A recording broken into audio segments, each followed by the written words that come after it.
This exam application tutorial looks at the topic of forces and motion. The question for 4 marks is explain in terms of forces what causes a car to decelerate, then stop. So describe the size and direction of different forces acting on a car as it decelerates, slows down, and then stops.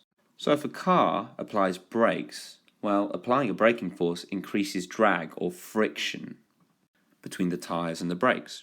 So drag is greater than thrust, or the driving force of the car. So this will cause the car to decelerate. But as the car decelerates, the drag force and thrust decrease. Makes sense, if you're moving slower, less air will be colliding with you.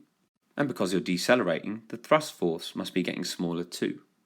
So this carries on until the car stops. And when the car stops, forces acting on the car are balanced.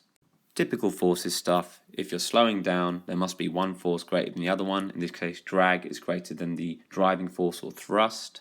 And when an object is still, forces are balanced.